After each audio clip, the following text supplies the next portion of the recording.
Hello, my name is John Bernal, CEO of bCybersecure, and today I'm going to discuss endpoint security utilizing VMware Carbon Black's CB response. The driving force behind this discussion is that your endpoint security measures are the last line of defense. The single most important thing that you as a defender can do to defend your network is know what your baseline is. Unfortunately, this is a huge task. Baselining a single endpoint is a challenge. Baselining all of your endpoints is nearly impossible, at least without some assistance. We are going to assume, for the sake of argument, that at this point the adversary is already in your system. Whether they're going to sever availability, access confidential data, and/or maintain persistence, you need a way to conduct active threat hunting. This is where CB response enters the equation.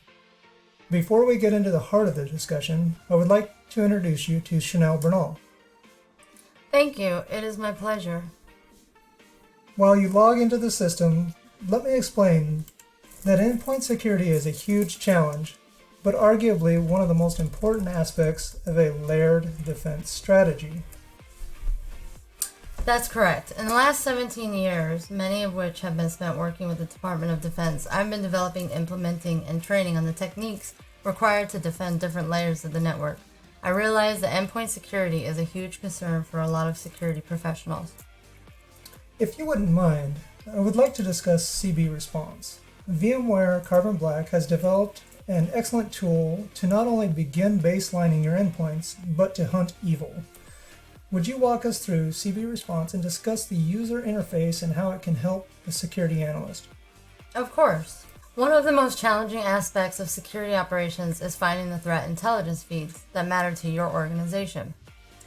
Here, we have a list of commonly used threat intelligence feeds. For instance, we have the National Vulnerability Database, which will identify software that's outdated and that might be vulnerable and therefore expose your systems to exploitations.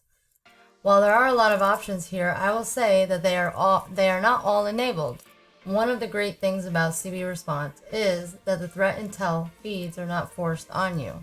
For instance, I will disable Bit9 plus Carbon Black.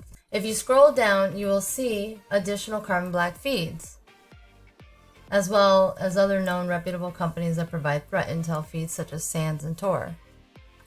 I see that there are only a handful of options on this page. What if I don't see what I need to help feed the intel that I need to protect my network? Well, near the top of the page, there's an option where you can add a new feed. In here, you just paste the URL to a new feed and it will start ingesting data for you. Okay. Well, now that we have a set of the threat intel feeds that we want, where would you suggest that we turn our attention? Well, I have my own methods for processing data, while other cybersecurity defenders will have their own method, which makes CBR so flexible. My methodology is identifying my network and understanding known good processes. I maintain continuous awareness of the latest threats based on the CBR threat intel feeds, which trigger alerts. This enables me to create watch lists for indicators of compromise and trigger an alert if one should occur. Threat hunting is an ongoing changing process due to the evolving threats, and CBR enables the ability to adjust defense measures immediately in real time. This is good. Getting into your mind and seeing how you process a massive amount of data can really help someone that is just starting out or just wants a different perspective on things. The one thing I tell people is that you really can't teach how to perform cybersecurity by a numbers system. There is no 1 step, 2 steps, 3 steps to do it and you're perfect. That is so true. One methodology is different than the other, but they can both be very effective. The challenge is finding what works for you. So, for instance, with my threat feeds here, I developed a watch list for a possible PowerShell Empire attack with encoded, obfuscated PowerShell network connections. The watch list enables me to focus on one specific threat that I'm aware of in my network. Everything else is fine, everything else is baseline and is known good traffic. However, due to some intel that came in, from the threat intelligence and triage alerts, I have been able to identify some malicious PowerShell connections. With that said, I can go in here and see the malicious PowerShell connections with Workstation 5 doing an encoded command. If I click on PowerShell, it will show me the command that was executed, which is obfuscated and is suspicious, is not supposed to be happening. Our administrators do not encode their commands. It also has a WMI possible lateral movement, which is a feature that PowerShell Empire does with invoking WMI. If I move to right here, we have PowerShell executing its WMI. So there must have been some type of lateral movement between this workstation and another host within the network. So now that will lead me to going and finding out what lateral movement possibly could have occurred in this network. I have a watch list that looks for that, and as you can see, I am starting to pull some feeds here between Workstation 1 and Workstation 5, having multiple network connections via PowerShell.